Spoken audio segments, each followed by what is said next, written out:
Welcome to the Explainer. Today, we're diving into what historians pretty much all agree is the single most important invention of the 20th century.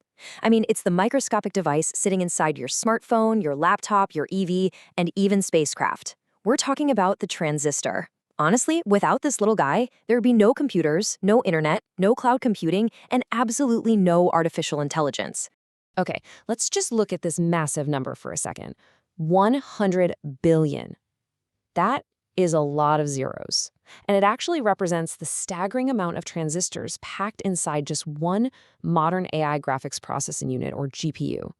It's kind of hard to even wrap your head around a number that big, right? Especially when you realize all of that is operating inside a tiny chip you can literally hold in the palm of your hand. So that brings up a really fascinating mystery.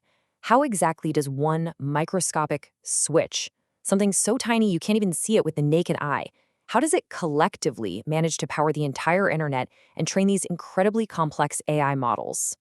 Well, to answer that, here's our roadmap for today. We're going to look at the ultimate digital switch, see what the world was like before transistors, check out how they actually work, how they build our digital world, and finally, how we scale all that up to billions. All right, Section 1, the ultimate digital switch. Let's establish exactly what this MVP of the modern world actually does. So the absolute crucial point here is that a transistor, at its most basic level, is really just an electronic switch. Think of it just like the light switch on your bedroom wall that controls the electricity going to the bulb. But here's the massive difference. A transistor can turn that electrical current on and off millions or even billions of times per second. And that sheer mind-blowing speed, that is the beating heart of modern computing. Moving on to Section 2, before the transistor. To truly appreciate this invention, we really need to understand the absolute nightmare that engineers faced before it existed.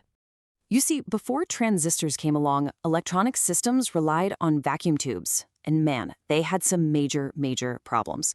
Early computers had to use tens of thousands of these bulky glass tubes. Because of their size, a single computer would literally fill up an entire room.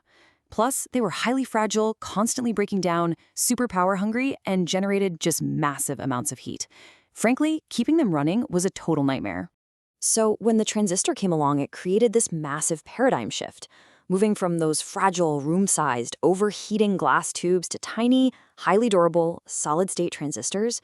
It revolutionized electronics forever. I mean, it was the exact leap we needed to take computing out of those specialized, clunky laboratories and actually bring it into our everyday lives. And this critical breakthrough finally happened back in 1947. That's when researchers John Bardeen, Walter Brattain, and William Shockley invented the very first transistor at Bell Labs. That single moment in history pretty much catalyzed the entire digital age. It made technology cheaper, smaller, and just vastly more accessible to everyone. Okay, Section 3. How transistors actually work. Let's zoom all the way in here and look at how a single one of these things physically operates. Basically, a transistor performs two core functions. First, there's amplifying. Imagine a tiny microphone signal that's just way too weak to drive a speaker. Well, something like a bipolar junction transistor, or BJT, amplifies that weak signal to make it loud. But for modern computers, we mostly care about the second function, which is switching. Literally turning the current entirely on or entirely off to create digital logic.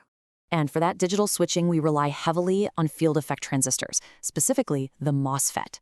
Now, hey, don't let that complex name intimidate you. A metal oxide semiconductor field effect transistor simply uses a very small electrical voltage to control a much larger electrical current. It's incredibly efficient, and it consumes very little power. Actually, the best way to visualize this three-terminal setup is to think of it just like everyday plumbing. The source is basically your main water supply. The gate is that tiny control valve you turn with your hand. And the drain is where the massive flow of water rushes out. So by just applying a little voltage to the gate, it's like you're opening that valve, right? Allowing the main current to flow from the source to the drain. Take away the voltage, the valve shuts, and the current stops dead in its tracks. All right, moving to Section 4, building the digital world. Because once we understand that single microscopic water valve, we can start stacking them together to create the actual language of computers. You see, computers speak in binary, meaning they only understand two values, 0 and 1. So transistors are the perfect physical representation of this language. An off state represents a 0, and an on state represents a 1. Literally every single complex operation your computer, your smartphone, or your gaming console performs ultimately boils down to these simple switches just changing state. And by creatively wiring millions of these binary switches together, engineers build what are called logic gates. We're talking about AND gates, OR gates, NOT gates, NAND, NOR, the whole shebang. These gates form the fundamental arithmetic units and memory systems of all processors. Seriously, every single time you tap your smartphone screen, you are triggering trillions of these transistor operations through those logic gates. It's wild. But of course, wiring millions of individual components together by hand, that would be totally impossible. So engineers realized they could actually carve or print millions of these interconnected logic gates directly onto a single tiny slice of silicon. And that right there is the integrated circuit.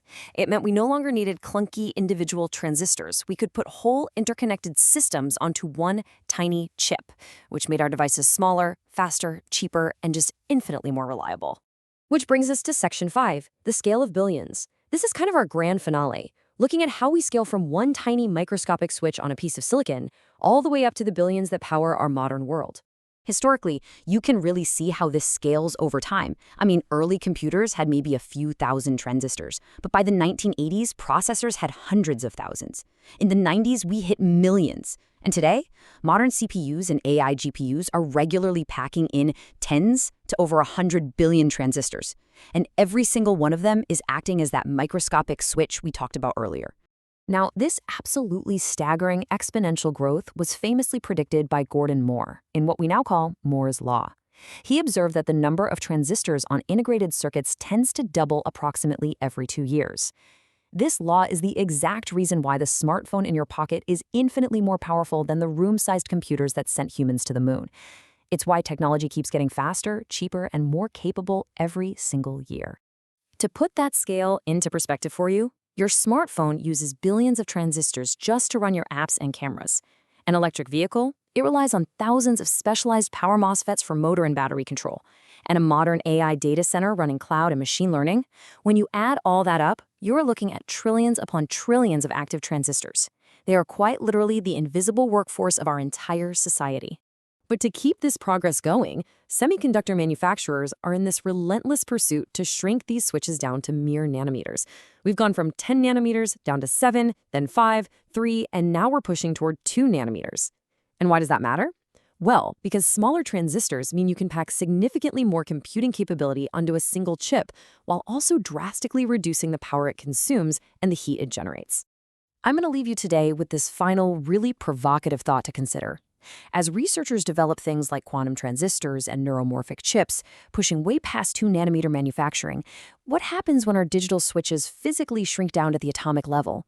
How will these new frontiers redefine the very limits of human computing?